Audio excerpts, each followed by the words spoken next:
بسم اللہ الرحمن الرحیم۔ السلام علیکم دوستو، I'm Eid Saleem, welcome to my YouTube channel novel orchid. کیسے ہیں آپ سب لوگ؟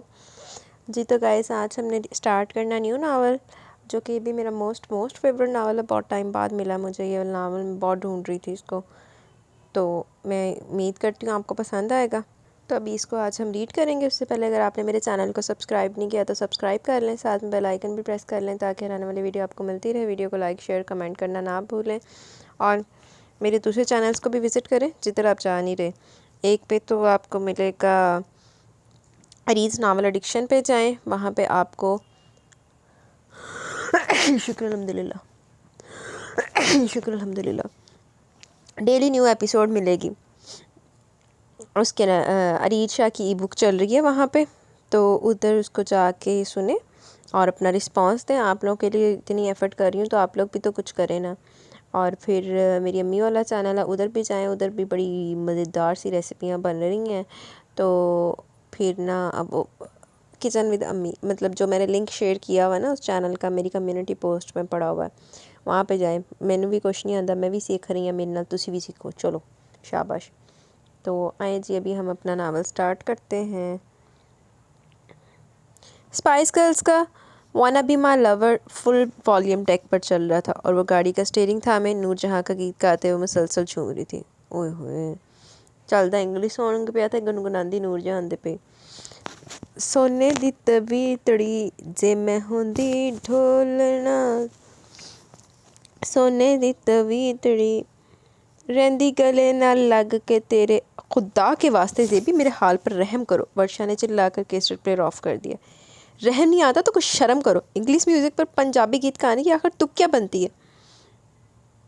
میری سمجھ میں تمہارا فارمولا کبھی نہیں آیا، بس میری شامت نے دھکا دے دیا جو میں صبح صبح تمہارے ساتھ نکل کھڑی ہوئی۔ اوہ، تو گویا تمہیں میرا انتخاب پسند نہیں آ رہا۔ زیبی نے شرارت سے ہونٹ سکیڑے۔ چلو پھر دوسرا گیت سنو۔ سجنا وے تینوں ساری دنیا بھلاواں گی، کردا ہے پیار کیویں تینوں بھی سکھاواں گی۔ سجنا وے او شٹ اپ زباری احمد، ورشا دونوں ہاتھ کانوں پر رکھ کر چلائی۔ اوئے ہوئے، ورشا دی تے حالت ناساز ہے۔ اسی لمحے گاڑی غیر متوازن ہو کر دائیں بائیں ڈول گئی۔ زیبی کو بری طرح تاؤ آ گیا۔ کمینہ سامنے سے کیا آنکھیں بند کر کے آ رہا تھا؟ اتنی بڑی گاڑی بھی دکھائی نہیں تھی۔ اس نے مہارت سے گاڑی کو سنبھالا۔ ورشا گہرا سانس کھینچ کے رہ گئی۔ الٹا چور کوتوال کو ڈانٹے، وہ ابھی تک اسے مہذب گالیوں سے نواز رہی تھی۔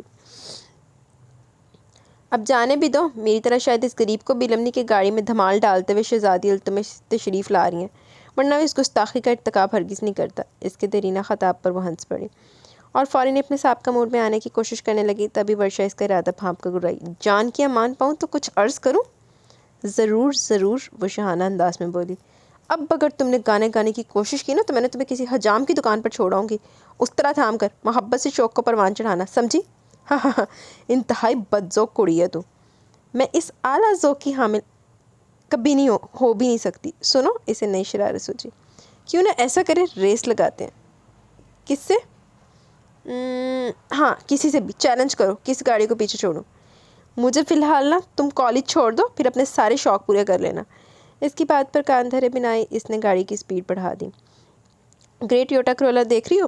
ہمارا پہلا ٹارگٹ یہی ہے، اس کا جنون اور بھاگتی ہوئی سوئی۔ ورشا نے ہول کر اپنا دل تھام لیا۔ وہ تو بہت آگے ہے، وہ گھگیا گئی۔ بے وقوف، ہمیشہ مقابلہ آگے والوں سے کیا جاتا ہے۔ وہ پرسکون تھی۔ رینگتی دوڑتی گاڑیوں کے درمیان سے ان کی گاڑی سناٹے بھرتی ہوئی نکل رہی تھی، ایسے جیسے فوجی بختر بند گاڑی مجرم کا تعاقب کر رہی ہو۔ دوسرے لمحے گاڑی گریٹ ٹویوٹا کرولا کے ساتھ آ گئی، اور پھر اگلے لمحے اس سے بھی آگے نکل گئی۔ کہو کیسی رہی؟ وہ فاتحانہ انداز میں بولی۔ سرخ فیتا تو توڑ دیا، اب کیا مجھ سے نوبل پرائز بھی لوگی؟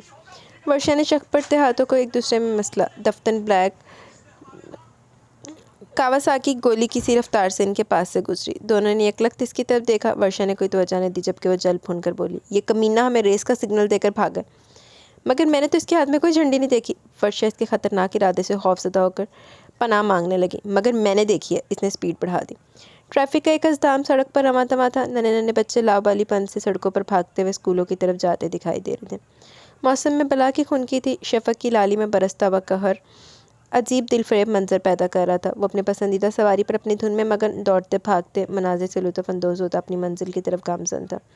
4 وہیل کا مقابلہ 2 وہیل سے کرنا کہاں کا انصاف ہے زیبی؟ اس نے سہمے ہوئے انداز میں احتجاج کیا، پھر اسے جتنی بھی قرآنی آیات آتی تھی اس عرصے میں وہ سب کچھ پڑھ ڈالی تھی۔ اوئے ہوئے، اچھا گڈی دینا موٹر سائیکل تے ریس لا رہی۔ مقابلہ جرت کا سائیں، ویل کا نہیں۔ اس نے مزید سپیڈ بڑھا دی۔ ورشا کا بلڈ پریشر اس سے بھی کئی زیادہ اوپر چلا گیا۔ اچانک اسے احساس ہوا پیچھے آتی گاڑی مسلسل اس کا تعاقب کر رہی ہے، شاید اس کا وہم ہو۔ وہ معمول کی طرح اپنی پسندیدہ سپیڈ سے بائک چلا رہا تھا جو کسی حد تک تیز رفتاری کے زمرے میں آتی تھی۔ اگر ہم اسے نہ ہرا سکے تو؟ ورشا نے ڈھال سی ہو کر بولی۔ ایسا کبھی ہوا ہے کہ زباری احمد کسی میدان میں ہار جائے؟ وہ 2-3 گاڑیوں کے درمیان میں سے اس طرح نکلی کہ وہ چونک گیا۔ چونکہ اس کی منزل آگے تھی اس لیے اس نے اپنی سواری کی رفتار قدر دھیمی کر لی اور وہ زن سے اسے وکٹری کا نشان دکھاتے ہوئے بابت ثانی اس کے پاس سے گزر گئی۔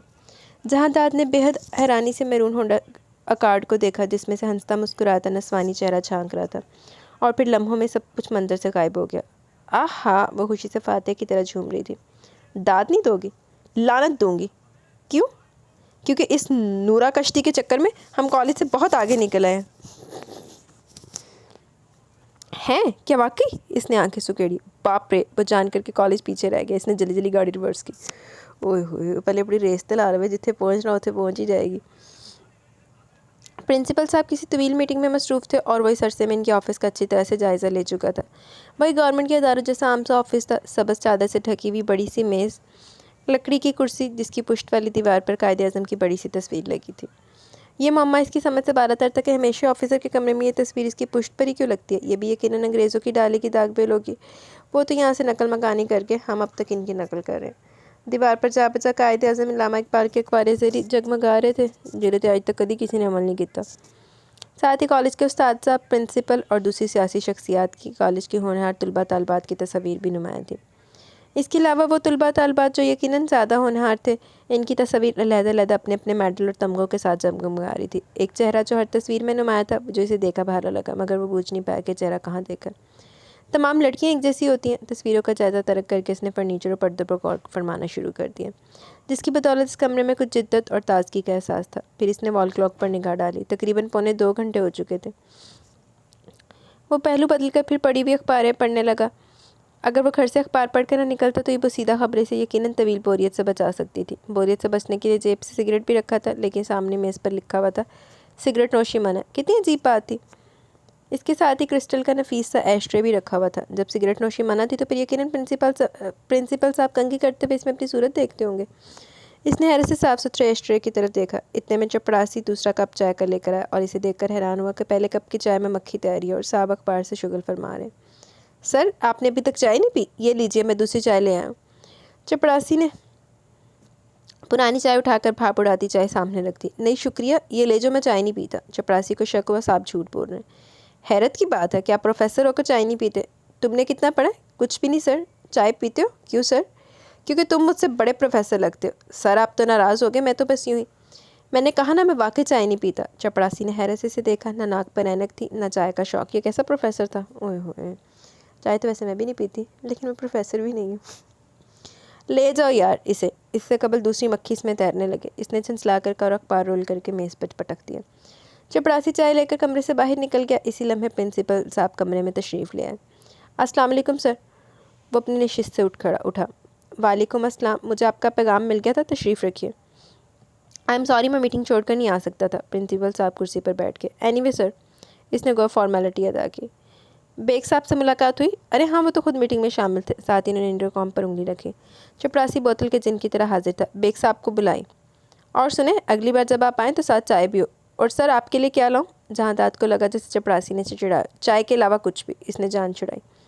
جہاں داد صاحب، آپ چائے نہیں پیتے؟ پرنسپل کو تعجب ہوا۔ نہیں سر، وہ سادگی سے مسکرایا۔ دیہاتی ماحول کا پروردہ ہوں نا، اسی لیے، اس نے کیوں کا جواب دیا۔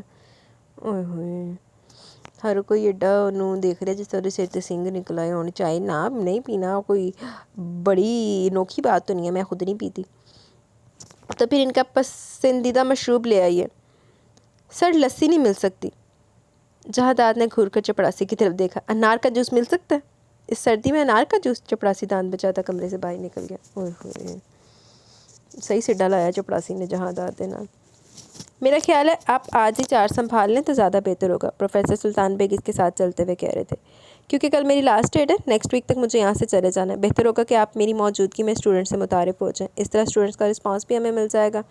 بے شک آپ کی قابلیت پہ تو ہمیں شک نہیں ہے، لیکن چونکہ اسٹیٹ خاصا خشک سبجیکٹ ہے اور کسی حد تک ٹف بھی، اس میں آپ کی ذہانت کا اندازہ اس عمر سے لگایا جاتا ہے کہ آپ اس ذہانت کو اسٹوڈنٹس میں کس طرح منتقل کرتے ہیں، کیونکہ عموماً ایسا ہوتا ہے کہ قابل سے قابل استاد بھی عام طالب علم تک اپنی سوچ کی رسائی پہنچانے میں کامیاب نہیں ہوتا۔ سلطان بیگ اسلامیات کے پروفیسر تھے، انہیں آکسفورڈ یونیورسٹی نے بلایا تھا۔ کیوں نہیں سر؟ جہاں داد مادگی سے مسکرایا۔ بے شک آپ میرے کسی بھی طرح سے امتحان لے سکتے ہیں، آپ کو مایوسی نہیں ہوگی۔ واہ کیسی وہ ہے کانفیڈنس۔ ویسے ہم نے بھی اسٹیٹ پڑھی ہوئی ہے، اچھے سر تھے، پڑھاتے تھے۔ سلطان بیگ اسے توصیفی نگاہوں سے دیکھتے ہوئے بولے، آپ تو پہلی جسٹ میں انٹرویو پاس کر گئے تھے، یہ تو محض فارمیلٹی سمجھیے، ہمارے پرنسپل صاحب نے تو آپ کے ڈاکومنٹس دیکھ کر ہی سلیکٹ کر لیا تھا۔ ظاہر ہے سر، ایک ہونہار پروفیسر کے جانے کے بعد انہیں کسی نہ کسی کو فوری طور پر رکھنا ہی تھا۔ ایسی بات نہیں ہے جہاں داد صاحب، 21 امیدواروں میں سے آپ نامزد ہوئے ہیں اور یہ محض آپ کی قابلیت ہی کی وجہ سے ممکن ہوا ہے۔ جہاں داد آہستہ سے مسکرا دیا۔ در کی ٹھوکریں کھانے کے بعد آدمی کبھی ایسی بات کر جائے تو تعجب کی بات نہیں۔ بیگ صاحب مسکرا دی۔ یہی تو المیہ اس معاشرے کا، اس سے پہلے کتنی جگہ اپلائی کیا تھا؟ جتنے بھی شہر میں بینک ہیں، اس کے بعد خواتین کالجز بھی ٹرائی کیے۔ وہ شانے اچکا کر تلخی سے ہنسا۔ اب تو آپ خوش ہیں؟ میں خوش نہیں ہوں، کیونکہ آپ مجھے برطانیہ کا مشکور کر کے جا رہے ہیں، جنہوں نے مسلمانوں پر نصف صدی سے زائد حکومت کی۔ میں آپ کا مطلب نہیں سمجھا۔ اگر آپ کو آکسفورڈ یونیورسٹی سے بلاوا نہ آتا تو میری گنجائش کبھی بھی ادھر ہی نکلتی۔ بالکل درست ہے آپ کی بات، لیکن اب یہ بھی تو دیکھیے، وہی برطانیہ اب اسلام کی تعلیمات دینے کے لیے مسلمانوں کو اپنے ہاں مدعو کر رہا ہے۔ اسلام کی تعلیمات دینے کے لیے نہیں، محض اپنے انسٹیٹیوٹ کی ساکھ کو بحال رکھنے کے لیے۔ ایک معمولی پرزے کی ضرورت ہے انہیں، جسے آپ اپنی ترقی سمجھتے ہیں، لیکن میں سمجھتا ہوں در حقیقت وہ ہر شعبے میں اپنا علم بلند رکھنا چاہتا ہے۔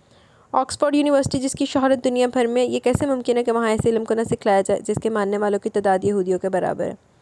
بیگ صاحب اس کی مدلل گفتگو پر نرمی سے مسکرا دیے۔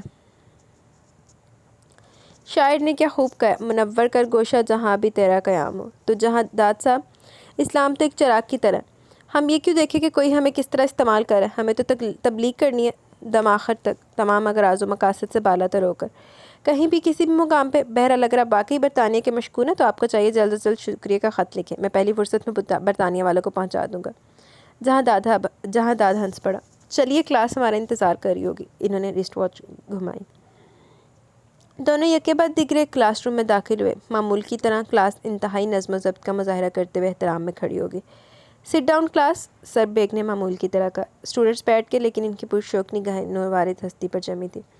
جیسا کہ میں نے آپ کو بتایا تھا کہ کچھ عرصے کے لیے مجھے انگلستان بلایا جا رہا ہے اسلامیت پڑھانے کے لیے۔ یہ ہماری خوش نصیبی ہے کہ عالمی شہرت یافتہ جامعہ نے ہمیں یہ اعزاز بخشا ہے۔ کالج میں اسلامیات کے استاد تو اور بھی بہت ہیں، لیکن شماریات کے معاملے میں ہم خاصے پریشان ہو گئے تھے، اب یہ پریشانی بھی حل ہو گئی۔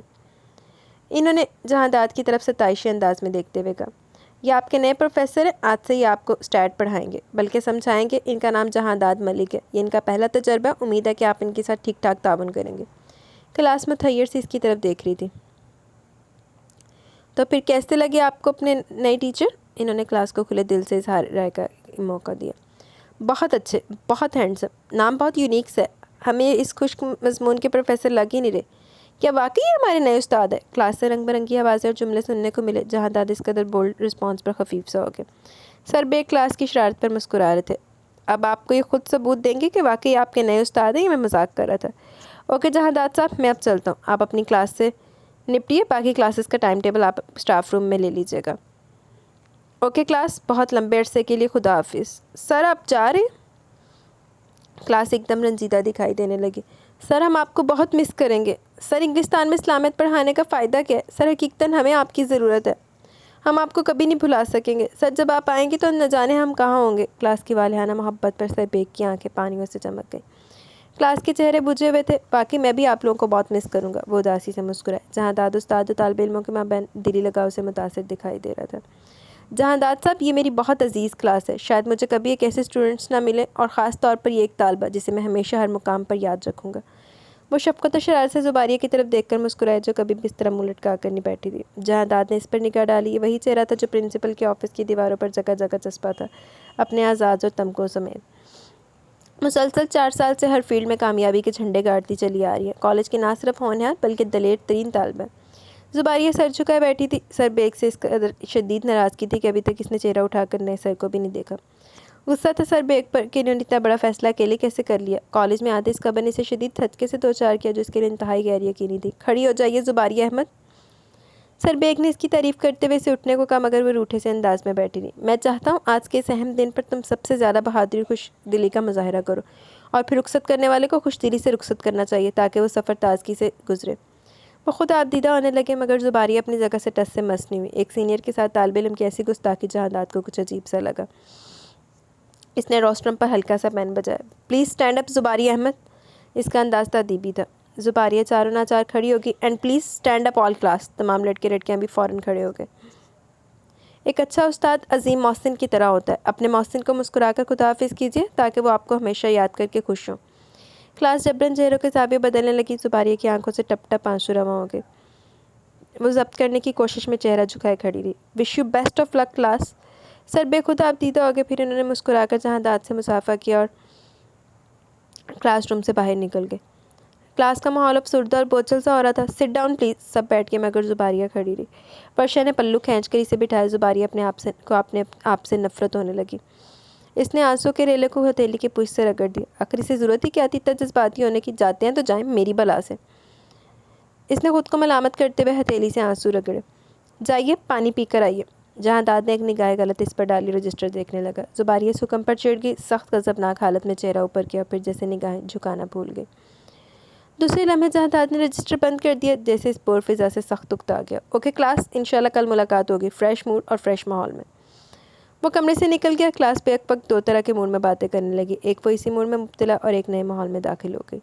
لیکن وہ اسی موڈ میں مبتلا ایک نئے ماحول میں داخل ہو گئی۔ بعض اوقات ایسا ہوتا ہے کہ دو واقعے ایک ہی وقت میں اس طرح رونما ہوتے ہیں کہ انسان خود بھی اندازہ نہیں لگا پاتا وہ کس واقعے کے زیر اثر زیادہ دیر تک رہا ہے۔ کون سی بات خوشگوار ثابت ہوئی اور کون سی ناخوشگوار۔ عجیب طرز کی خاموشی سے چھا جاتی ہے۔ وہ محض اداس نہیں تھی بلکہ گہری یاسیت میں مبتلا تھی۔ پلیز زیبو، خود کو نارمل کرو، میں تو تمہاری لٹکی ہوئی شکل دیکھ کر اکتا گئی ہوں۔ ٹھیک ہے وہ ہمارے بہت پیارے استاد ہیں، ہم سب کو ان کے جانے کا بے حد افسوس ہے، مگر خدا رہا اتنا افسوس بھی مت کرو کہ ان کے ساتھ کوئی حادثہ ہی پیش آ جائے۔ وہ چپ چاپ گاڑی ڈرائیو کرتی رہی، کوئی جواب نہیں دیا۔ اگر تمہیں ان کے جانے کا اتنا افسوس ہو رہا ہے تو مائگریشن کر لو، برطانیہ جانا ویسے بھی تم جیسے لوگوں کے لیے اتنا مشکل اور ناممکن نہیں ہے، مگر پھر تم ہم سب کو مس کرو گی۔ مگر ادھر ہنوز خاموشی کا ہی راز تھا۔ کوئی نہیں کہہ سکتا کہ یہ وہی لڑکی ہے جو صبح کالج ایک ہنگامہ کرتی ہوئی آ رہی تھی۔ او یار گاڑی کی کچھ سپیڈ تو بڑھاؤ، تمہارے ساتھ سفر کرتے ہوئے عادت سی پڑ گئی ہے ریس کا گھوڑا بننے کی۔ نارمل سپیڈ میں مزہ ہی نہیں آتا، اور ویسے بھی اگر میں درست حالت میں گھر گئی تو گھر والے مجھے شک کریں گے میں کسی اور کے ساتھ آئی ہوں۔ اوئے ہوئے، اس لیے بہتر ہے تم مجھے اپنی شریک سفر ہونے کا ثبوت دو۔ بہت دیر کے بعد وہ مسکرائی تو ورشا نے سکون کا سانس لیا۔ تھینک گاڈ کہ تم نارمل ہوئی۔ اس نے گاڑی کی سپیڈ بڑھا دی، لیکن چونکہ صبح کی نسبت اب سڑک پر رش زیادہ تھا اس لیے اسے سپیڈ کم کرنا پڑی۔ بڑی احتیاط سے بچا بچا کر گاڑی رش میں سے نکالی، لیکن اچانک ہی مڈ گارڈ کسی چیز سے ٹکرایا۔ فوراً ہی بریک نہ لگاتی تو بائک پر سوار اپنی سواری سمیت دور جا گرتا۔ ارے سر آپ!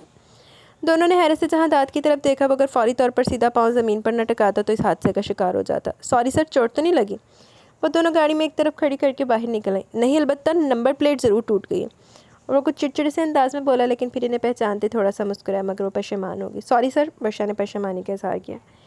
اینی وے، اس میں آپ کا بھی کیا قصور؟ یہ گاڑی چیز ہی ایسی ہوتی ہے کہ اس میں بیٹھ کر آدمی کا خواہ پرواز کرنے کو جی جاتا ہے۔ نہیں سر، یہ واقعی یہ سب اچانک اور خود بخود ہوا، ورنہ زباریہ ڈرائیو بہت اچھی کرتی ہے۔ وہ میں صبح دیکھ چکا ہوں، غالباً یہی میرونو کارٹ صبح اسی سڑک پر فائر بریگیڈ بنی ہوئی تھی۔ ایک بار تو مجھے ایسا لگا جیسے میرا ہی پیچھا کر رہی ہو۔ او نو سر، وہ آپ تھے؟ دونوں بے ساختہ اپنی بے وقوفی پر ہنس پڑی۔ دراصل صبح دھند زیادہ تھی نا، اس لیے چہرہ نظر نہیں آ رہا تھا۔ اگر آپ کو معلوم ہوتا کہ میں آپ کا نیا پروفیسر ہوں تو کیا آپ میرا پیچھا نہیں کرتی؟ ہم شریف لڑکیاں سر، مردوں کا پیچھا نہیں کرتی۔ وہ تو آپ کی بائک کی سپیڈ سے متاثر ہو کر زباریہ نے آپ سے ریس کی شرط باندھ لی تھی، ورنہ ایسی تو کوئی بات نہیں۔ دونوں ہی سنجیدہ ہو گئی۔ اچھی بات ہے، مگر آئندہ ایسا نہ کیجیے گا، کیونکہ یہ خطرناک کھیل ہے۔ نہ صرف آپ کی جان کو خطرہ ہوتا ہے بلکہ دوسرے لوگوں کو بھی نقصان پہنچ سکتا ہے۔ اور پھر لڑکیوں کو تو ویسے بھی سیدھے سیدھے راستوں پر چلنا چاہیے، کیونکہ اگر وہ اکیلی ہوں تو ان کے ساتھ شیطان سفر کرتا ہے، اور پھر یہ تو بازیگروں کے کام ہے جو سرکس کے میدانوں میں سجتے ہیں۔ وہ استہزائیہ مسکرائے۔ زباریہ جد بھن گئی، اپنے آپ کو بازیگر کہلائے جانا اسے سخت ناگوار گزرا۔ اتنی پیاری لڑکی کو ایسے خطاب سے کوئی اندھا ہی نوازتا ہے۔ یقیناً یہ بدذوقی نہیں، حد سے زیادہ مغرور بھی ہیں۔ جس سپیڈ سے آپ موٹر سائیکل چلاتے ہیں یہ بھی بازیگروں کا شوق ہے سر، اور ایسے شوقین اکثر موت کے کنووں میں پائے جاتے ہیں۔ وہ اپنی ناگواری کو چھپا نہیں سکیں۔ ورشا منہ پر ہاتھ رکھ کر ہنسی روکنے لگی، جبکہ جہاں داد نے دل کھول کر اس بات سے لطف لیا۔ غالباً عجیب و حیرت انگیز کام کرنے والے کو بازیگر کہتے ہیں۔ عجیب یہ نہیں کہ آپ بائک 80 کی سپیڈ سے چلا رہے ہیں، عجیب تو یہ کہ آپ 4 وہیل کا مقابلہ 2 وہیل سے کر رہی ہیں، اور وہ بھی بے انتہا رش میں۔ لیکن خیر، یہ آپ کا مسئلہ ہے بہرکیف۔ اب اگر آپ کا آئندہ شرط لگانے کو جی چاہے تو اسی سواری کا انتخاب کیجیے گا جس پر آپ کا حریف سوار ہو، تاکہ آپ کو ہرانے والا شرمندگی سے دو چار نہ ہو سکے اور آپ کو ہارنے میں بھی مزہ آئے۔ چلتا ہوں۔ اوہ ہوئے، اس نے عجلہ سگریٹ جوتے کے نیچے مسلا اور اپنی منزل کی طرف بڑھ گیا، جبکہ زباریہ اس کی آخری بات پر پوری طرح سے دل ملا گئی۔ کڑی نے ساڑ دیتا۔ کالج جوائن کیے اسے ہفتہ ہی گزرا تھا۔ اسے اتنے معمولی سے عرصے میں اس کی شہرت پورے کالج میں جنگل کی آگ کی طرح پھیل گئی تھی۔ زباریہ 14 دن کے بعد کالج میں آئی تو کلاس کا منظر دیکھ کر حیران رہ گئی۔ یہ وہی کلاس تھی جس میں بمشکل 20 لڑکے لڑکیاں ہوا کرتے تھے، آج 60 کے قریب تعداد لگ رہی تھی۔ تمام تر حالات اور واقعات سے آگاہی تو اسے گاہے بگاہے ملتی رہتی تھی، لیکن چشم حقیقت سے جو نظارہ دیکھا وہ زیادہ دل فریب تھا۔ سنو، وہ بھوری بلی بھی اپنی کلاس میں آ گئی جس کے پیچھے کالج کے تمام لڑکے مرتے تھے۔ ورشا کی تازہ اطلاع پر اس نے گردن موڑ کر دیکھا۔ فارینہ دوسری رو میں پہلی نشست پر براجمان تھی۔ اسے بڑی حیرت ہوئی۔ حیرت کی بات ہے، کالج کے سارے نکمے لڑکے اسی کلاس میں آ گئے۔ وہ بڑبڑائی۔ چپ کرو، کلاس میں خاموشی ہے، ورشا نے ٹوکا دیا۔ سنو فارینہ، تمہیں میتھس سمجھ میں آ رہا ہے؟ وہ چھیڑنے سے باز نہیں۔ ہاں بالکل، آسان تو ہے، تم نے تو خام کا ہی ہوا بنا رکھا تھا۔ فارینہ نے کندھے اچکا کر جواب دیا تو زباریہ ہنس پڑی۔ تمہارے خیال سے زیادہ کیا آسان ہے، سبجیکٹ یا سبجیکٹ پڑھانے والا؟ فارینہ پہلو بدل کر رہ گئی۔ کلاس کہکوں سے گونجنے لگی۔ اسی لمحے جہاں داد نے کمرے میں قدم رکھا، یکلختی سناٹا چھا گیا۔ زباریہ کو پہلے دن سے بہت زیادہ مختلف دکھائی دیا۔ چہرے پر بالکل استادوں والی سختی تھی اور انداز بھی بہت پرتکلف تھا۔ وہ جلدی سے رول کال لینے لگا، لیکن 5ویں رول نمبر پر اس کا قلم ٹھہر گیا جب اس نے 14 دن کے بعد پریزنٹ کی آواز سنی۔ پلیز اسٹینڈ اپ۔ زباریہ کھڑی ہو گئی۔ آپ پچھلے 14 دن سے کہاں تھی؟ سر، اپنے گھر میں، جواب سادگی سے آیا۔ کلاس میں دبے دبے کہہ کے ابھرے۔ Without any application? وہ ناراضگی سے بولا۔ میں نے ورشا سے کہا تھا سر کہ وہ میری رول نمبر پر پریزنٹ کہتی رہے، لیکن ان نکمی آپ کو دیکھنے میں اس قدر محو ہوا کرتی تھی کہ اکثر اپنی رول کال پر بھی پریزنٹ ہونے کا اظہار نہیں کر سکی۔ کلاس ایک بار پھر ہنس پڑی۔ دس از ٹو مچ، اس نے غضبناک کیفیت میں روسٹرم پر ہاتھ مارا۔ کلاس میں فوری طور پر سناٹا چھا گیا۔ میں آپ کو مسخرہ نظر آ رہا ہوں یا آپ میں اپنے آپ کو بھاڑ محسوس کرتے ہیں؟ کیا مجبوری ہے آپ لوگوں کی جو آپ بار بار ہنستے ہیں؟ یہ کلاس روم ہے اور میں آپ کا استاد ہوں۔ آئندہ میں اس قسم کی بدتمیزی کبھی برداشت نہیں کروں گا اور نہ ہی یہ دیکھوں گا کہ آپ کالج کی سینئر کلاس ہیں،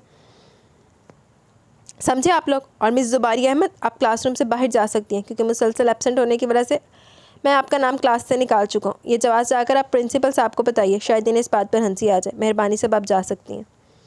اس قدر شدید انسلٹ پر زباریہ کا چہرہ غصے و خفت سے لال بھبوکا ہو گیا۔ کلاس کو گویا سانپ سونگھ گیا۔ وہ ایک لمحہ بھی ضائع کیے بغیر کلاس سے باہر نکل گئی۔ وہ نئے سرے سے حاضری لینے لگا، پھر چاک اٹھا کر بلیک بورڈ پر گراف بنایا اور سوال سمجھانے لگا۔ اسی لمحے کلاس روم کا دروازہ آہستہ سے بجا۔ جہاں داد نے مڑ کر دیکھا، کلاس بھی ادھر ہی متوجہ تھی۔ چپڑاسی انتہائی مؤدب انداز میں کھڑا تھا، پھر اجازت سے اندر آیا اور ایک پرچی سے تھما دی۔ پرچی پر نگاہ پڑتے اس کی پیشانی پر ناگواری کی لکیر کھینچ گئی۔ Excuse me class.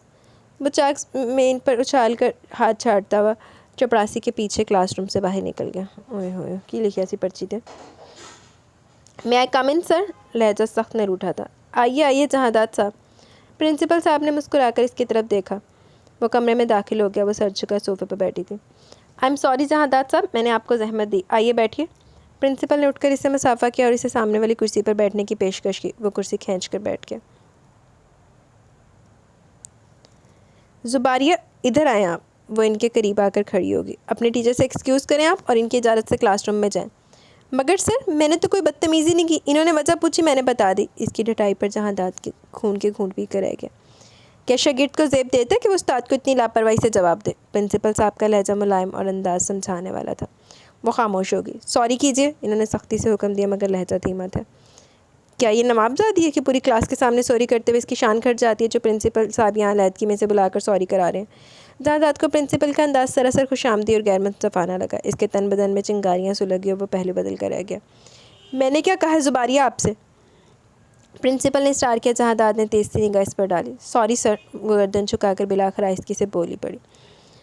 پرنسپل صاحب دھیرے سے مسکرا دیے، ایسے جیسے کسی بزرگ نے 2 بچوں کے مابین صلح کرا دی ہو۔ اب آپ کلاس روم میں جائیے، آپ کے ٹیچر ابھی تھوڑی دیر میں آ رہے ہیں۔ زباریہ کمرے سے باہر نکل گئی۔ پرنسپل اس کی طرف متوجہ ہو گئے۔ دراصل پروفیسر جہانداد صاحب، یہ لڑکی ہمارے کالج کی سب سے ہونہار طالبہ ہے، بہت ہی لائق، بہت ہی جینیس بچی ہے۔ یہاں یہ تصاویر دیکھ رہے ہیں؟ آپ سب اس کے کارناموں سے بھری پڑی ہے. حالیہ جس کی غیر حاضری ہوئی وہ محض پروفیسر بیگ صاحب کی وجہ سے ہوئی ہے. بہت زیادہ مس کری ہے وہ پروفیسر سلطان بیگ کو. وہ نہ صرف اس کے استاد تھے بلکہ ان سے فیملی تعلقات بھی بہت زیادہ تھے. یہ بات وہ خود بھی بیان کر سکتی تھی سر. وہ بہت دیر کے بعد ناراستے لہجے میں بولا, گویا جیسے پرنسپل کی وضاحت پسند نہ آ رہی ہو. پرنسپل صاحب مسکرا دیے. بعض لوگ رشتوں سے تعلق چھپا کر رکھنے کے عادی ہوتے ہیں. بہرحال یہ اس کی غلطی ہے. انشاءاللہ آئندہ آپ کو کوئی شکایت نہیں ہوگی. شکایت تو تب دور ہوتی سر جب اسے کلاس روم میں سوری کرنے کو آپ کہتے. وہ کرسی دھکیل کر اٹھ گیا. اوکے سر, چلتا ہوں, کلاس انتظار کر رہی ہوگی. ضرور, کیوں نہیں. انہوں نے بڑھ کر مسافہ کیا. وہ اس کے کمرے سے نکل گیا. کلاسز کا انتظار کرتی اور پہلی نشست پہ بالکل پر اعتماد انداز میں بیٹھی تھی, ایسے جیسے کچھ ہوا ہی نہ ہو. اس نے وقت دیکھا, ابھی 20 منٹ تھے.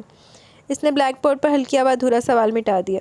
پچھلے ہفتے جو ہم نے چیپٹر پڑھا تھا اس کے چند فارمولا کا میں آپ سے ٹیسٹ لینا چاہتا ہوں. آیا کہ وہ آپ لوگوں کی سمجھ میں کس حد تک ہے, پھر ہم آگے پڑھیں گے. پھر اس نے کتاب کھول کر ایک نظر دیکھا اور بلیک بورڈ پر سوال لکھ دیا. اوئے ہوئے, اپنی اوتھی انتقام لینے لگا. وہ دیکھو, پوری کلاس نے ہاتھ کھڑے کر دیے لیکن چند نکموں کے ہاتھ بھی نیچے تھے اور سر بھی جھک رہے تھے. نواز ادھر آئیں اور یہ سوال حل کریں اس فارمولے کے تحت. I am sorry sir. نواز نے کھڑے ہو کر شرمندگی سے معذرت کی. نیکسٹ. Sorry sir. ایک اور لڑکا کھڑا ہو گیا. فرینہ آپ. Sorry sir. وہ مچل کر سوری کرنے لگی. یو. Sorry sir. اگلی لڑکی کھڑی ہوگی. زباری احمد آپ. اسے 100% امید تھی کہ وہ بھی اٹھ کر یہی لفظ کہے گی, سوری سر, لیکن وہ بڑی احتیاط سے اٹھی, اس کے قریب آئی, پھر چوک اٹھا سوال حل کرنے لگی. چونکہ اس نے اپنے قد کی مناسبت سے سوال بہت اونچائی پر لکھا تھا, اس لیے زباریہ کو پنجوں پر زور دے کر سوال کے قریب سے جواب شروع کرنا پڑا. وہ ایک طرف کھڑا ہو گیا اور اس کی کارکردگی چیک کرنے لگا. وہ بڑی تیزی سے سوال حل کر رہی تھی. جہاں داد کی نگاہیں اس کے سراپے سے الجھ گئی. بلیک ہائی نیک پر dark brown jacket, black pant اور بلیک ہی ڈان کارلوس کا جوتا, براؤن شولڈر کٹ بالوں کو پونی اور برائے شانے پر جھولتا کالا اسکارف. عجیب مردانہ وضع کا حلیہ تھا. اس نے 3 منٹ میں سوال حل کر کے سر کی طرف دیکھا. اینی کوسچن سر. سوال میں بلاغا اعتماد تھا. جہاں داد اس کی ذہانت سے متاثر نظر آنے لگا, لیکن اس نے ذہانت کا اعتراف کرنے میں بخل سے کام لیا. بیٹھ جائیے پلیز. وہ ہاتھ چاٹتے ہوئے اپنی نشست کی طرف بڑھ گیا. Sit down please. Other people now. باقی لڑکے لڑکیاں بھی بیٹھ گئے. وہ نیا چیپٹر کھول کر سمجھانے لگا. زباریہ دل ہی دل میں اس کی ناکام سازش پر ہنس رہی تھی. اوئے ہوئے, سازش تو واقعی ناکام ہو گئی. ہن کڑی ذہین نکل آئی تے کی کر سکتے, لیکن پروفیسر نے انتقام تے وقت لینے کی کوشش پوری کی تھی. بہت ساری گاڑیوں کے درمیان سے اس نے اپنی موٹر بائک نکالی اور اسے سیدھے رخ کر کے کھڑی کر کے سٹارٹ کرنے لگا. اسی لمحے زوں زوں کی پاٹدار آوازیں سے انتہائی قریب سے آئی اور کھٹ سے ہونڈا CD70 موٹر بائک اس کے ساتھ آ کر کھڑی ہو گئی. اس نے چونک کر گردن موڑی اور پھر گنگ رہ گیا. کالے اسکارف کو چہرے اور سر پر لپیٹے, آنکھوں پر سن گلاسز چڑھائے, وہ بڑے اعتماد سے ایکسیلیٹر اور کلچ مٹھیوں میں دبائے بیٹھی تھی. پھر ایک پاؤں زمین پر ٹکا کر اس نے چشمہ اتارا اور اعتماد سے بولی, چلیں سر. اس کی آنکھوں میں بے پناہ چیلنج تھا. اوئے ہوئے, وہ سر نے کیا سی نا کہ جدو مقابلہ کرنا ہوئے تے سامنے والی دی سواری دے نال آنا تے او موٹر سائیکل سیکھ کے آ گئی. اوئے ہوئے.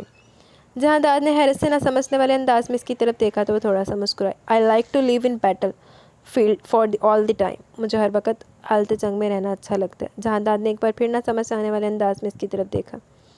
حیرت کی بات ہے سر, آپ کو یاد ہی نہیں. آپ نے کہا تھا نا کہ آئندہ اگر میرا شرط لگانے کو جی چاہے تو میں اس سواری کا انتخاب کروں جس پر میرا حریف سوار ہو. مگر افسوس کہ مجھے بائک چلانا نہیں آتی تھی. میں پچھلے 14 دن تک اس لیے کالج میں حاضر نہیں ہو سکی کہ میں بائک چلانا سیکھ رہی تھی. امید ہے اب آپ کو ہار کر شرمندگی نہیں ہوگی. اوئے ہوئے.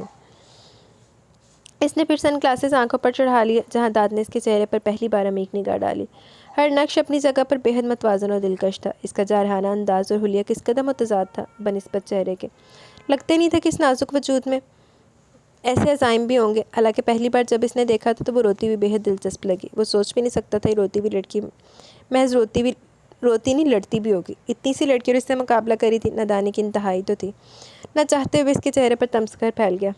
اس نے چہرہ بالکل سیدھا کر لیا اور سامنے دیکھتے ہوئے بولا, میں خواتین سے مقابلہ نہیں کرتا, اس لیے یہی کہوں گا, لیڈیز فرسٹ پلیز.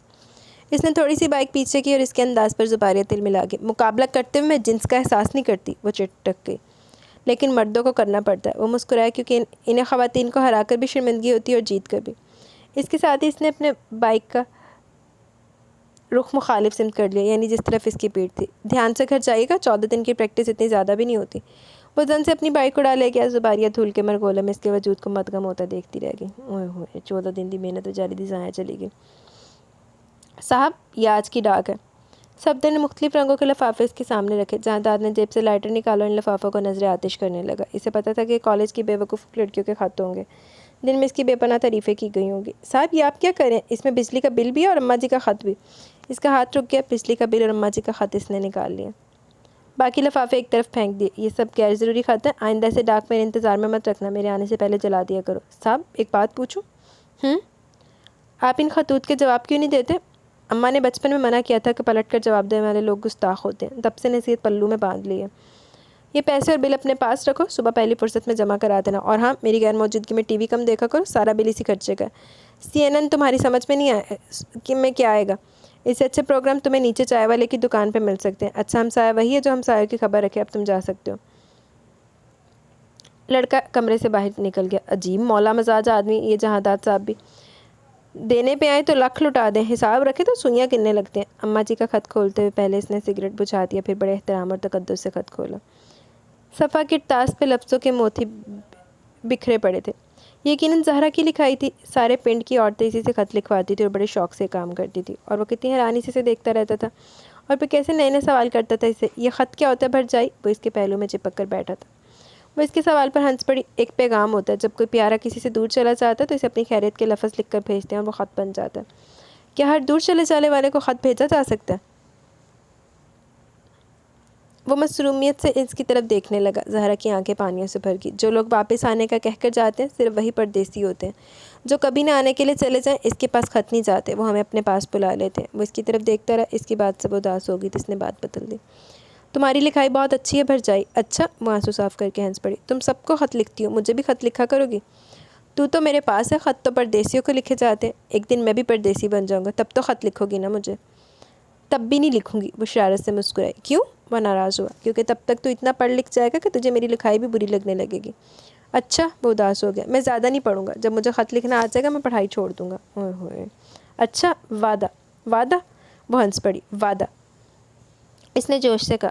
صاحب جی یہ دودھ۔ صفدر کی آواز پر وہ چونک پڑا۔ رکھ دو، اس نے آہستگی سے کہا۔ صفدر دور رکھ کر چلا گیا۔ جہانداد نے خط طے کر کے میز پر رکھ دیا۔ نوکری مل جانے پر اماں جی نے ڈھیروں مبارکباد دی تھی، بار بار کھانے پینے کی تلقین کی تھی، لیکن زہرا نے اپنی طرف سے ایک جملہ بھی نہیں لکھا تھا، بس اتنا لکھا تھا کہ سگریٹ کم پینا۔ وہ مسکرا کر سگریٹ جیب سے نکال کر سلگانے لگا، دھوئیں کے مرگولے سے ماضی کے گرداب میں دھکیلنے لگے۔ میرے بیٹے نے آج پوری 14 کلاس پاس کر لی، پورے پنڈ میں دیکھنا مٹھائی بانٹوں گی۔ ماں جی کا خوشی سے برا حال تھا۔ زہرا بڑے سے مٹکے میں مدھانی ڈالے مکھن نکال رہی تھی۔ ماں جی کی بات سن کر مدھانی روک لی۔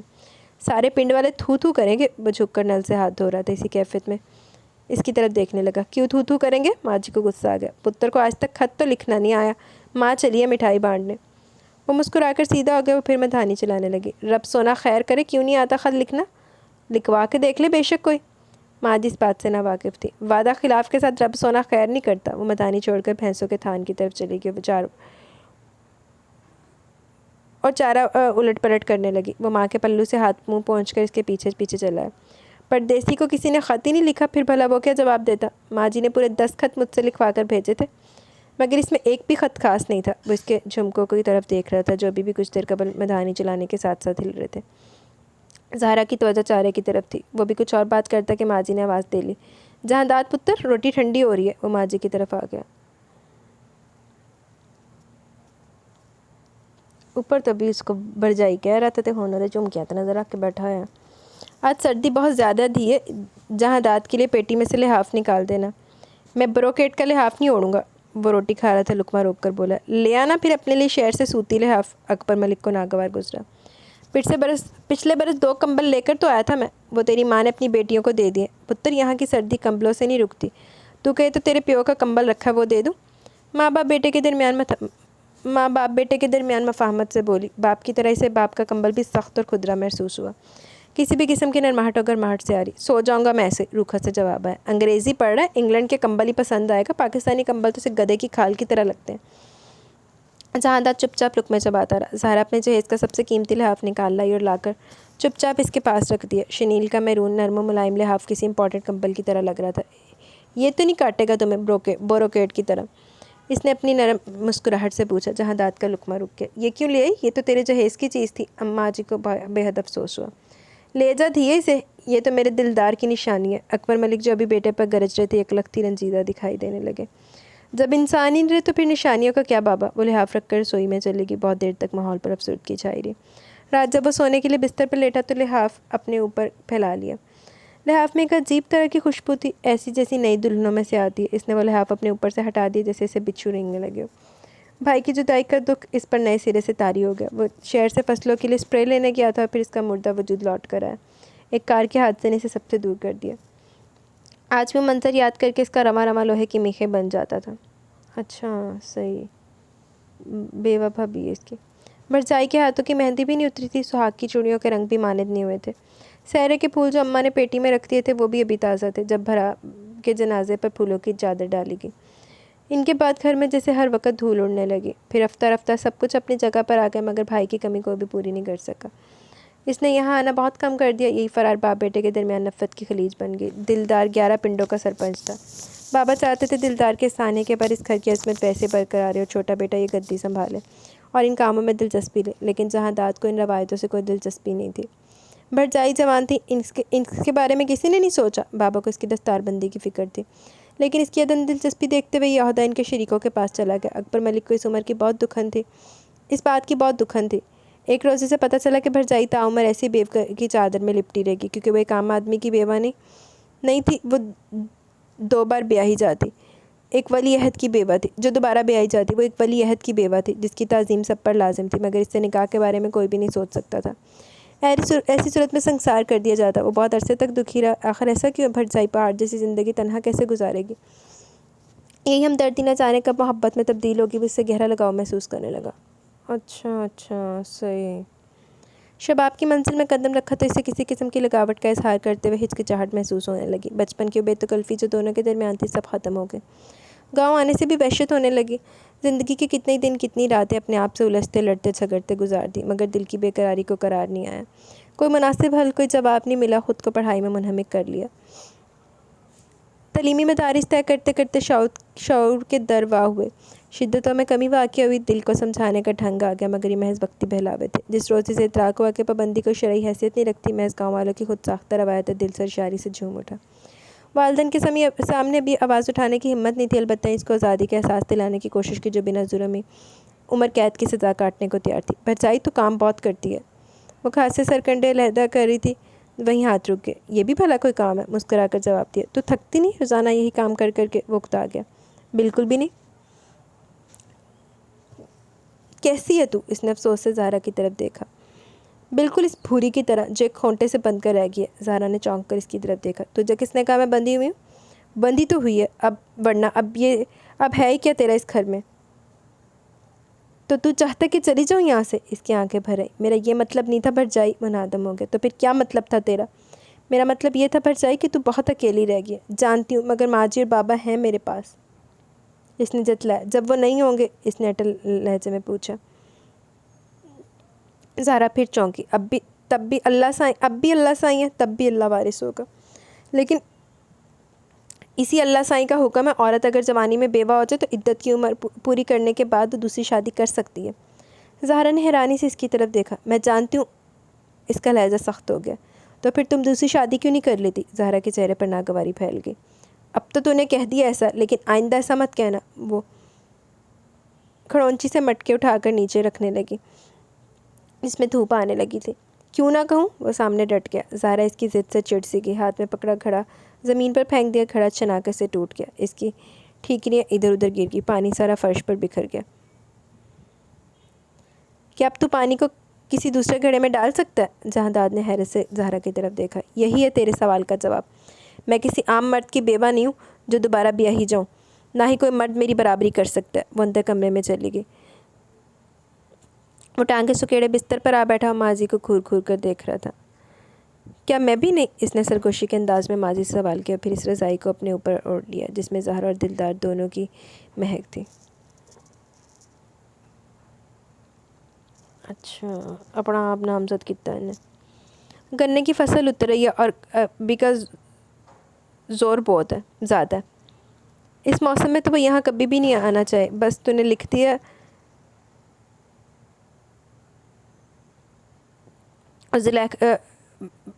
کہ زلیخا کے سسر کا انتقال ہو گیا تو مجھے آنا پڑا۔ ہاں تو سگا بھرا ہے تو زلیخا کا ایک ہی تو بھرا ہے، تو تیرا ہونا اتنا ضروری تھا جتنا تیرے پیو کا ہونا ضروری ہے۔ گاؤں والوں کو تو نہیں جانتا، ذرا سی اونچ نیچ ہوتا تو باتیں بناتے ہیں۔ اچھا کیا تو جان کا عذاب بنا دیتے ہیں، اچھا کیا جو تو آ گیا۔ اچھا گائز، اب یہ PDF کا یہ والا پیج یہ سب بلرس ہے، میں اپنی طرف سے صحیح پڑھنے کی پوری کوشش کر رہی ہوں۔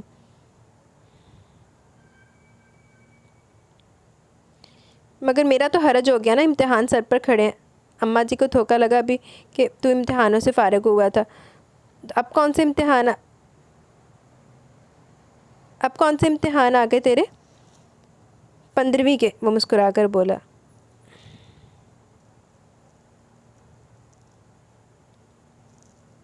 پھر اماں جی نے غصے سے پوچھا، پھر 16ویں دے؟ وہ پھر ہنسا۔ پھر ختم شد۔ زہرا بھینسوں کا چارہ بناتے ہوئے ماں بیٹے کی گفتگو سن رہی تھی۔ شکر الحمدللہ، اماں جی نے ہاتھ بلند کیا، جلدی سے فارغ ہو جا، بڑا ارمان ہے مجھے تیرے سر پر سہرا سجانے کا۔ میرا دلدار تو مجھے دھوکہ دے کر چلا گیا، اب تو عرصہ ہوا اس گھر میں کوئی خوشی نہیں آئی، دلدار ہوتا تو اس آنگن میں پھول ہی پھول مہک رہے ہوتے، اب تو جیسے ہر چیز اجاڑ ہو کر رہ گئی ہے۔ ایک ہی نشانی ہے اس کی جسے سینے سے لگا بیٹھی ہوں۔ ماں جی اب دیدہ ہو کر زہرا کی طرف دیکھنے لگی۔ زہرا ہاتھ دھو کر ماں جی کے پاس آ گئی۔ ماں جی متواتر ہو رہی تھی، لیکن اس کی آنکھوں میں نہ کوئی تاثر تھا نہ ہی کوئی اشک۔ وہ چپ چاپ ماں جی کے پہلو سے لگی بیٹھی تھی، جیسے پتھر آ گئی ہو۔ وہ اٹھ کر اندر کمرے میں چلا گیا۔ اس بار جب وہ آیا تو اس میں ایک نئی تبدیلی تھی جسے زہرا صاف محسوس کر سکتی تھی، یعنی باپ بیٹے کے تعلقات خوشگوار جا رہے تھے۔ حالانکہ باپ بیٹے کے تعلقات بہت عرصے سے سردی دیکھتی آ رہی تھی، اکبر ہمیشہ بیٹے سے نالاں ہی رہتا۔ جہاں داد کو خود باپ کی ناراضگی سے کوئی سروکار نہیں تھا، ماں کی گود میں سرک کر آج بھی سو جاتا، مگر باپ کے ساتھ اس کی چارپائی پہ بھی نہیں بیٹھتا۔ اکبر علی بیٹے کی اس حرکت پر اندر اندر کٹتا رہتا۔ سوکھے اپلے لے کر زہرا سیڑھیاں اتر رہی تھی۔ اس نے بڑے چنبے سے جہاں داد کو دیکھا جو باپ کے پاؤں دبا رہا تھا۔ اکبر علی لیٹا ہوا حقہ گڑگڑا رہا تھا، ساتھ ساتھ کوئی قصہ بھی سناتا جا رہا تھا جسے جہاں داد بہت خوش ہو کر سن رہا تھا، حالانکہ وہ کسی بات پر خوش نہیں ہوتا تھا۔ زہرا کے چہرے پر مانی خیز تبسم بکھر گیا، وہ دوپٹہ دانتوں میں دبائے سہت نیچے اتر آئی۔ زہرا پتر، ذرا چلم تو گرم کر دے، اکبر نے بہو آواز دی۔ زہرا بھی ذہن میں آئی تھی کہ جہاں داد چلم گرم کرنے کے لیے خود اٹھ گیا۔ دھیان سے پتر، ہاتھ نہ جلا لینا، اناڑی پن سے چلم لگاتے ہوئے دیکھ کر اماں نے دور سے کہا۔ وہ چلم لے کر رسوئی میں چلا گیا، مگر چولہا ٹھنڈا پڑا ہوا تھا جسے زہرا نئے سرے سے ایندھن ڈال کر جلا رہی تھی۔ کتنی دیر میں آگ جلے گی؟ زہرا نے مسکرا کر اس کے ہاتھ میں چلم دیکھی، پھر ہنس کر سر جھکا لیا۔ بابا سے کہو بھی دیر لگے گی، انتظار کرے۔ تو ہنس کیوں رہی ہے؟ اس نے گھور کر زہرا کو دیکھا۔ تجھے اعتراض ہے کیا؟ ہاں۔ وہ چلم پٹک کر وہیں بیٹھ گیا۔ زہرا پھر ہنس دی، پھر پھونکنی سے چولہے میں پھونک مارتے ہوئے بولی، باہر جا کر بیٹھ، لکڑی گیلی ہے، دھواں اٹھے گا تو رونے لگ جائے گا، پھر دلدار کی طرح بابا بھی یہی سمجھے گا کہ میں نے تجھے مارا ہوگا۔ جہاں داد حیرت سے زہرا کی صورت دیکھنے لگا جو اسے بچپن کی بات سے آگاہ کر رہی تھی۔ وہ دانستہ ایسا کر رہی تھی لاشعوری طور پر اس کے منہ سے پھسلا تھا۔ وہ الجھ گیا، تھوڑی سی ندامت ہوئی، مگر اب اس میں ندامت کا کیا سوال، بھرا مر چکا۔ اگر بھرا زندہ ہوتا تو میں ایسا کبھی بھی سوچ بھی نہیں سکتا تھا، اب بھرا نہیں ہے تو کیا کوئی بھی نہیں کچھ نہیں سوچے گا؟ زہرا نے آنکھ سلگا کر اس کی طرف دیکھا۔ اس کی آنکھیں دھوئیں سے لمحے میں سرخ ہو گئی اور پانی آنے لگا۔ زہرا کو وہ چھوٹا سا گول مٹول سا بچہ یاد آ گیا جس کے پہلو سے لگ کر یوں ہی بیٹھا رہتا تھا، اس کے کاموں میں دخل اندازی کرتا رہتا، کبھی جھاڑو کے ٹنکے چولہے پہ چلا کر گول گول گھماتا اور کبھی جلتی لکڑی نکال لیتا۔ وہ اسے ڈانٹتی اور پھر اسے تنکے لے کر پانی میں ڈال دیتی، اپنے دوپٹے سے اس کی آنکھیں صاف کرتی اور اسے اپنی گود میں لٹا لیتی۔ اب بھی اس کا چہرہ آگ کی حدت سے سرخ ہو رہا تھا اور آنکھیں پانیوں سے بھر رہی تھی۔ زہرا نے اس کے ہاتھ سے چلم لے لی، پھر اپنے دوپٹے سے اس کی آنکھیں پونچھ دی۔ اس کی اچانک عمل پر جہاں داد کو جیسے کرنٹ لگا۔ جا کر باہر بیٹھ، میں آگ لے کر آ رہی ہوں، اس نے ہمیشہ کی طرح بڑے پن سے کہا اور آگ سلگانے لگی۔ جہاں داد اٹھ کر باہر آ گیا، لیکن اس کا تن اس لمس سے لمحوں میں دہک اٹھا تھا، کسی آتش جوالا کی طرح۔ کیسی آگ تھی جو اس کے تن بدن میں آج تک سلگ رہی تھی، لیکن زہرا اس آنچ سے بے خبر تھی، اور جب وہ خبردار ہوتی تب اچانک ننا آگ کا شعلہ اس کی انگلیوں پر لگا تو وہ چونک پڑا۔ سوچو کہ گردار میں اتنا منہمک تھا کہ سگریٹ کے ختم ہونے کا پتہ ہی نہیں چلا، قریب تھا کہ ہونٹ چل جاتے۔ اس نے وہ سگریٹ پھینک دیا اور نیا سگریٹ جلانے لگا۔ اسی لمحے قریب سے زہرا کی آواز آئی، تیری بھی عجیب عادت ہے، سگریٹ پر سگریٹ پیتا چلا جاتا ہے، ابھی ایک کا تو دھواں پھیپھڑوں سے نکلنے دے، اتنا آرام تو بھٹے والے بھی اپنی چمنی کو دے دیتے ہیں۔ وہ ماچس کی تیلی بجھاتے ہوئے ہنس پڑا، پھر ایک گہرا کش لگا اور بہت سارا دھواں فضا میں چھوڑ دیا۔ فضا میں زہرا کی صورت بننے لگی جو ناراضگی سے اس کی طرف دیکھ رہی تھی۔ بچپن سے تجھے آگ سے کھیلنے کا شوق تھا، اب یہ آگ ہونٹوں سے لگا لی، کیوں پیتا تو اتنی سگریٹ؟ وہ تلخی سے ہنس پڑا اور دھوئیں کے بادل فضا میں بنانے لگا۔ جس بات کا جواب نہ دینا ہو نا، تجھے تو یوں ہی دانت دکھانے لگتا ہے۔ زہرا کے لب سماعتوں میں گونج رہے تھے، بھلا کیا جواب دوں؟ بس اچھا لگتا ہے مجھے آگ سے کھیلنا۔ وہ خود سے ہم کلام ہوا، تو بھی تو آگ ہی ہے، ٹھنڈی راکھ میں چھپی ہوئی۔ میرے پاس جب بیٹھا کر تو اس منحوس کو مت جلایا کر، زہر لگتی ہے مجھے اس کی بو۔ چھوٹا تھا تو جب تجھے اس چیز سے روکتی تھی رک جاتا تھا، اب تو دھمکا بھی نہیں سکتی۔ زہرا نے ناک پر دوپٹہ رکھا، اب بھی روک کر دیکھ لے، شاید رک جاؤں۔ ایسا ہی بھلا ہے تو، کب سے اماں جی شادی پر اصرار کر رہی ہیں، 10 لڑکیاں تیرے لیے دیکھ آئی ہوں، میرے کہنے پر ایک پر بھی راضی نہیں ہوا، یہ چھوڑ دے گا؟ ایسا بھی مان نہیں ہے مجھے تجھ پر۔ جہانداد جلتی نگاہوں سے اس کی طرف دیکھنے لگا۔ کیوں نہیں ہے تجھے مجھ پر مان؟ ساگ کاٹتے ہوئے زہرا کے ہاتھ رک گیا۔ وہ شکوے سے اس کی طرف دیکھ رہا تو وہ مسکرا دی، پھر پیار سے بولی، ناراض ہو گیا؟ کبھی تو نے لائق سمجھا مجھے اس بات کے؟ وہ اینٹھا۔ کیا مطلب؟ زہرا ہنس پڑی مگر سمجھی نہیں۔ ہمیشہ تو ڈانٹتی رہتی ہے، کیا کروں، بچپن سے عادت جو ہے تجھے ڈانٹنے کی، اب چھوٹتی نہیں، مگر اب میں بڑا ہو گیا ہوں، لیکن میرے لیے تو اتنا سا ہی ہے۔ اس کے انداز میں بڑا پن تھا۔ خود کو بڑی اماں سمجھتی ہے، وہ جل کر بڑبڑایا۔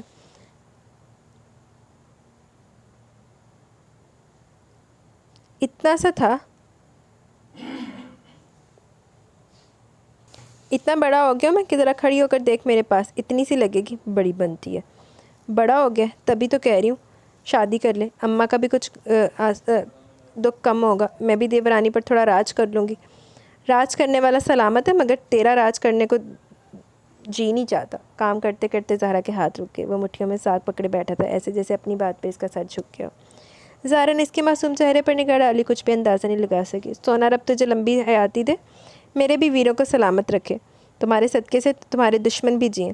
عورت کا راج تو بس یہی ہوتا ہے، مرد خواہ کسی روپ میں ہو، اس کی خدمت کرتی رہے۔ رب سونا میرے بادشاہوں کو مجھ سے خوش رکھے۔ عورت کا بس ایک ہی بادشاہ ہوتا ہے، وہ اس کی بات کاٹ کر بولا۔ وہ نہ رہے تو باقیوں کی خدمت چاہے وہ کتنی بھی کرے بے مول لونڈی کہلاتی ہے۔ وہ ساگ کی جوئی، ساگ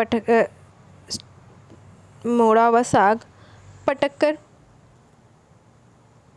وہ ساگ کی گٹی پٹک کر وہاں سے اٹھ گیا۔ زہرا حیرانی سے اسے دیکھتی رہی، اس کی بات نے اسے بری طرح چونکا دیا تھا۔ اس کی بات سے گہرا دکھ ہوا، نہ جانے وہ کیا جتانا چاہتا تھا، سمجھ نہیں پائی، اور 2 روز تک اس سے نہیں بولی۔ تیسرے روز شام کو وہ سب کے بستر لگا کر فارغ ہوئی، اس کے پلنگ کے ادوائیں ڈھیلی ہوئی تھی۔ بستر اٹھا کر اس کا پلنگ کسنے لگی، جانتی تھی کہ اسے سخت ترین پلنگ پر سونے کی عادت ہے، ذرا سا بان ڈھیلا ہو جائے تو شور مچانے لگ جاتا ہے۔ کتنا واقف تھی اس کی ایک ایک بات سے، اور کتنا خیال رکھتی تھی اس کا، لیکن وہ تھا کہ ایک لمحے میں اس کا جگر چھلنی کر جاتا۔ کیوں کرتا تھا وہ ایسی باتیں؟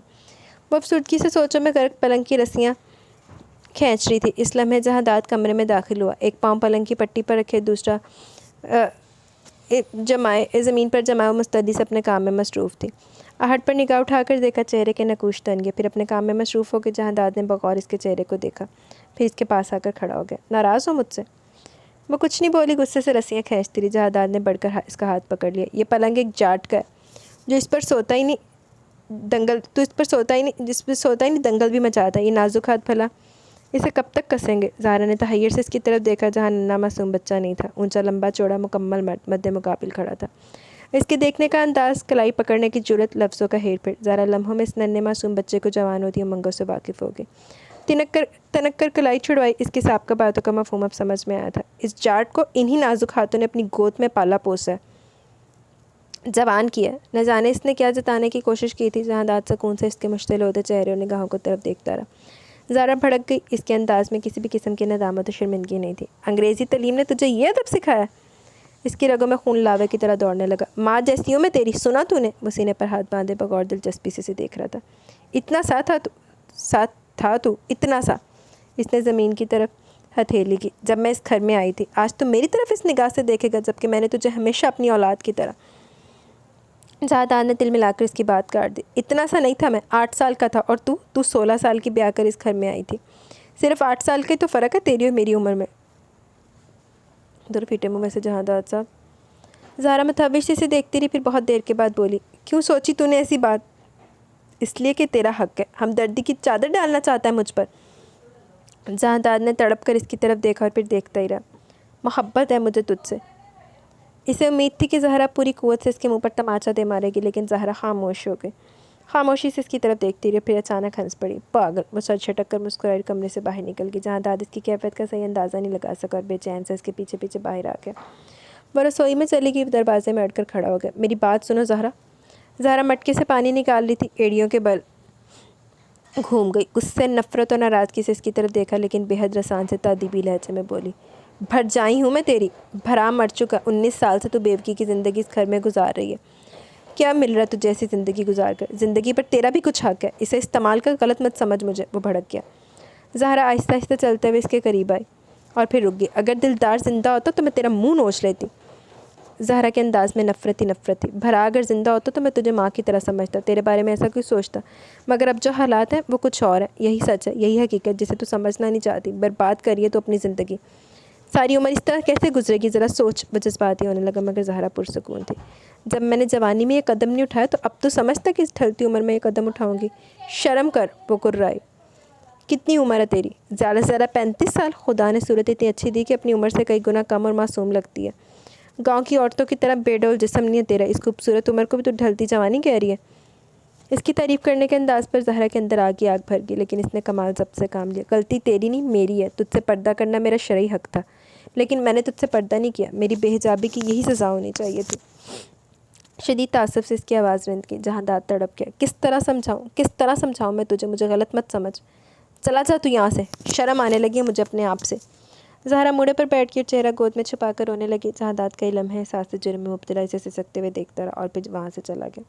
کئی روز کے بعد آیا تو زہرا کے انداز پر اسے عجیب الجھن ہونے لگی۔ جب یہاں سے گیا تھا تو زہرا کے رویے میں ناگواری اور نفرت تھی۔ امید تھی کہ اس کا رویہ صاف کا ہوگا، لیکن وہ بالکل عام سے انداز میں اس سے ملی، جیسے وہ کچھ بات کر کے ہی نہ گیا ہو۔ اس کی ہر بات کا خیال رکھنا، وجہ بے وجہ اسے ٹوکنا فرض، اس کے انداز میں بھی معمول کا بڑا پن تھا، تو جہاں داد کے لیے چڑ کا باعث بنتا جا رہا تھا۔ اماں بابا شادی کے لیے بہت اصرار کرے، وہ کھڑے کھڑے سے انداز میں اس سے مخاطب تھا۔ زہرا زمین پر بیٹھی ہزار پن بنا رہی تھی۔ تو پھر ہاں کیوں نہیں کر دیتے؟ وہ کانے سے تانے بناتے ہوئے بولی۔ وہ اس کے سامنے دو زانوں ہو کر بیٹھ گیا۔ پچھلی بار میں نے تم سے کوئی بات کی تھی۔ وہ بہت قریب سے اس کے احساسات دیکھنا چاہتا تھا، جو مجھے بالکل اچھی نہیں لگی تھی۔ وہ اپنے کام میں مگن تھی، انداز میں ناگواری تحکم کچھ بھی تھا، سختی تحکم کچھ بھی نہیں تھا۔